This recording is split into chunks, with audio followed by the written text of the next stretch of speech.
Times Square. People all around the world know this very location because they tune in on December 31st to see us ring in the new year.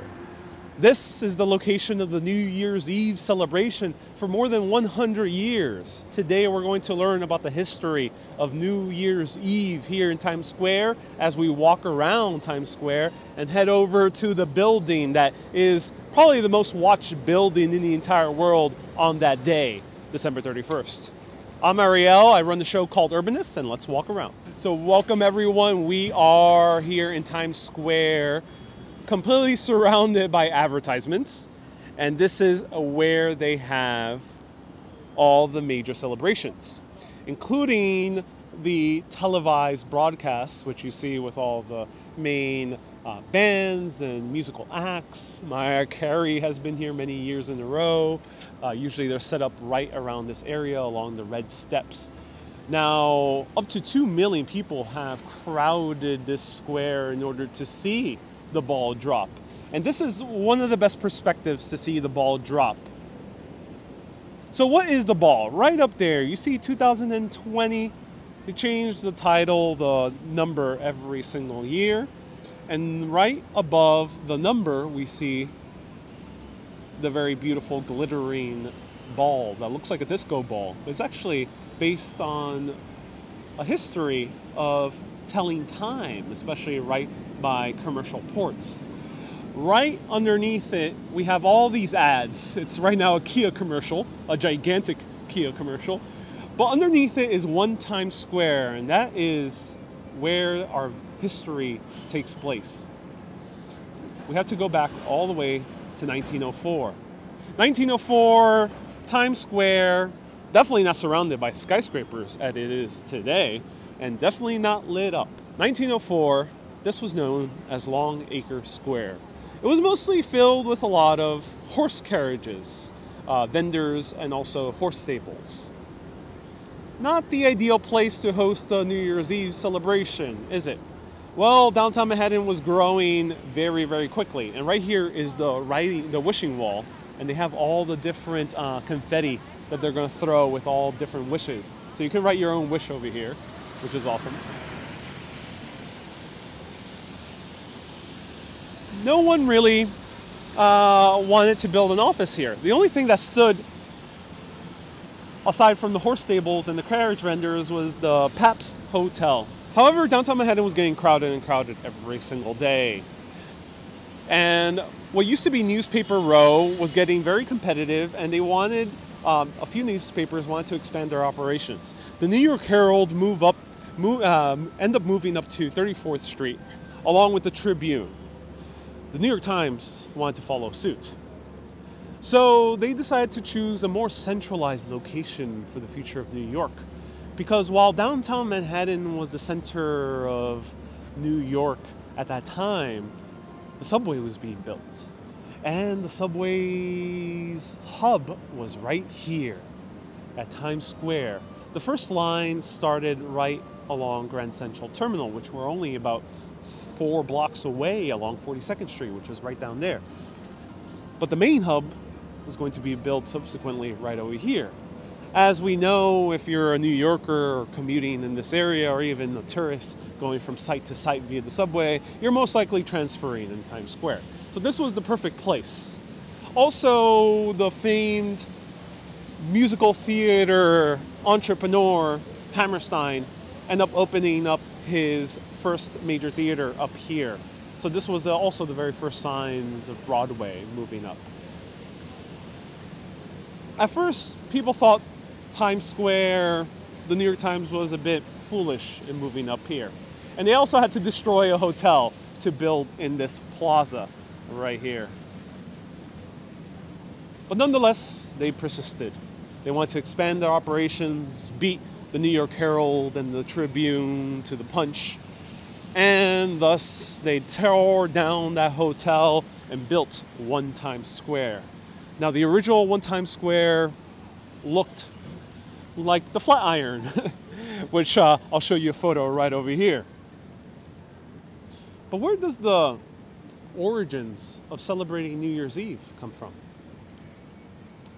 Well, there's many different ways of celebrating New Year's Eve. In the UK, they do visitations the night before. People visit their friends and family, go from house to house. However, in many commercial ports was a thing called the Time Ball. Now, the Time Ball has no relation to the New York Times.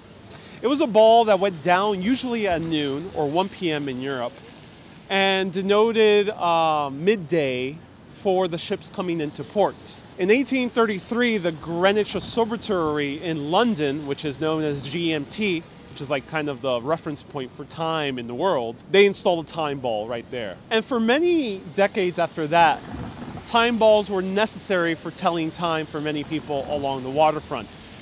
That started changing when electricity started coming out in the late 1800s, early 1900s. And by the 1900s, it started being phased out, the time ball. So where did people celebrate? Well, some people celebrated by going to the nearby time ball for midnight on December 31st. But other people decided to celebrate, especially here in New York, at Trinity Church. So they went to Trinity Church, which was packed to the brim with revelers on December 31st, which is in downtown Manhattan. But this pissed off the clergy because Trinity Church was becoming packed to the brim with revelers right in front of their doorstep. And the thing is, they weren't so cheery towards the ringing of the new year. Everything started calm, people started cheering and clapping, but soon, once the new year rang, people started drinking very heavily and they started causing a ruckus. Maybe fights broke out. Maybe they would throw things in drunken revelry. Who knows what they end up doing. But the clergy members did not want the celebration to continue in front of their church. So when they heard that the New York Times was moving up here and they were planning for something during New Year's, they were so happy. And in 1904 or 1905, they started ringing in the new year. The celebration was different from what we know today. They invited a bunch of people to go in front of the building right over here. Thousands upon thousands of people crowding around. Of course, this is the age before television. And also the age before radio really became ubiquitous. And they had this setup where they would time the fireworks to go exactly when the year it hits January 1st, 1905. They tried this for the first few years, but the city ended up making a regulation against them to stop the celebration of fireworks, because the thing is, as people start crowding all around this area, ash would fall upon the crowds. Also, fires were an issue back in the early 1900s. It was really before the time of fire escapes, or at least very intricate fire escapes of fireproofing skyscrapers. It was the time before there was very strong regulations for buildings to be fireproof. So the city was afraid that fire would spread around, especially as fireworks started blasting during their celebration from the top of this building. Now, at that time, there was basically nothing around in terms of high-rises. So this was the tallest building in this area of New York. So just imagine being all the way in downtown Manhattan, or maybe across the water in Queens, across the other side of the Hudson in New Jersey, and seeing the fireworks from the distance. Must have been a magical sight. So what ended up happening? 1907, New York Times had to think of a new way of celebrating the new year. So they decided to take up that tradition of the time ball in ports and put their own time ball up here. New York Times decided to put their own time ball. The first time ball was pretty small, actually, only about 5 feet in diameter. And of course, on midnight fireworks, they illuminated the ball with incandescent light bulbs. Electricity was starting to come up onto the scene. New York City, of course, was the very first city of lights. And 10, 9, 8, 7, 6, 5, 4, 3, 2, one, and that's the very first New Year's, 1907. The events started getting bigger and bigger and bigger. But in the very first few decades, people would just come here right before midnight. They wouldn't linger here for hours like they do today. So let's wait for the light to turn to cross the street.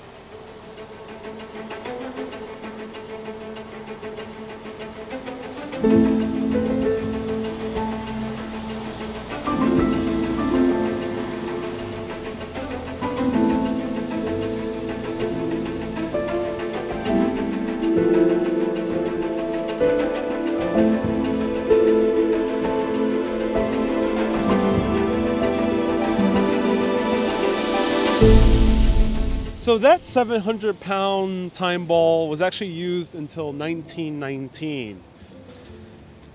But then everything started changing in the 1940s. World War II. The Germans, or at least the Americans, were afraid that the Germans would attack New York City. Submarines were getting closer and closer every single day to the American shoreline. And New York City started going down into blackouts.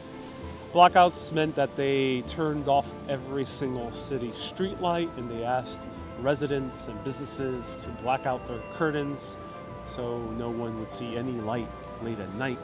And thus, if the Germans decided to attack via an airplane and do an air bomb, air raid, it would not be so easy to do so because they couldn't spot exactly where the city was, or at least where the important locations were. However, they were very afraid that they would be able to bomb here, Times Square. In 1942, December 31st, Times Square was in blackout, and the event didn't formally take place. Same thing in 1943. The only thing that happened on the New Year, 12 midnight, was a moment of silence, followed by church bells. But even though there was a blackout, no lights to be seen, people still gathered. It was estimated that over 500,000 people actually gathered in 1942, and they were all packed to the very brim. Here's a photo of it. There you can see you barely have a space to walk around. Now, I mentioned earlier that one Times Square was built in 1907, but why are there a bunch of ads on it now? Is the New York Times still here? New York Times was actually here only for 8 years.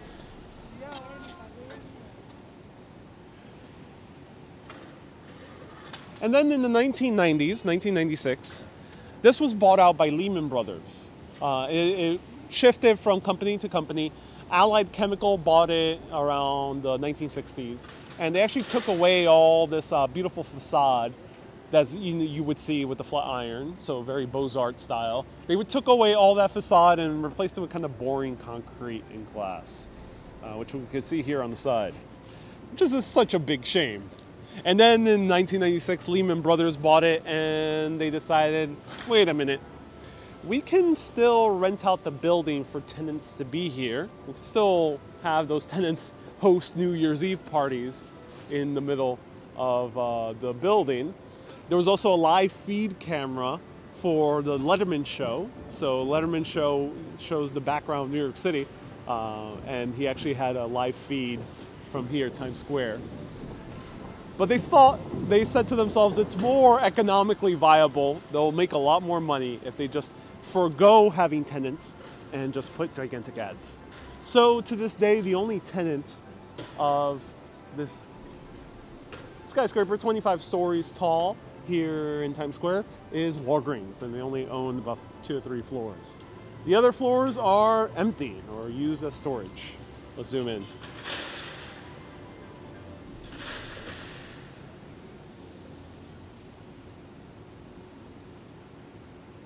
And we can see the ball right up there.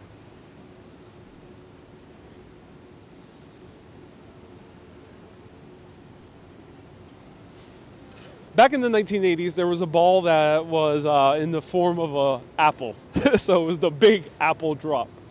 That was changed. And in 2007, they decided to outfit the ball with computerized LEDs, and they also put more than 2,000 water-forward crystals. So it was a very, very shiny ball. And this is around the same ball that we're seeing today. They just added more crystals since then. But there was actually a very strange circumstance back in 1987 where it was a leap year and there was a leap second. So 1987 was the only year that the ball dropped not for 60 seconds, but dropped for 61 seconds. Originally, before there was even computers, the ball also would drop, it would drop by the use of a few men on ropes, roping down the ball. However, one year, a kid actually got stuck in one of the ropes as they were trying to put it down, and that was another year where the ball took a few more seconds to drop. It was about like three or 4 or 5 seconds to drop. But nonetheless, the new year still rang in. Now, to this day, in 2021, they're doing this new type of event due to the pandemic where it's going to be mostly virtual.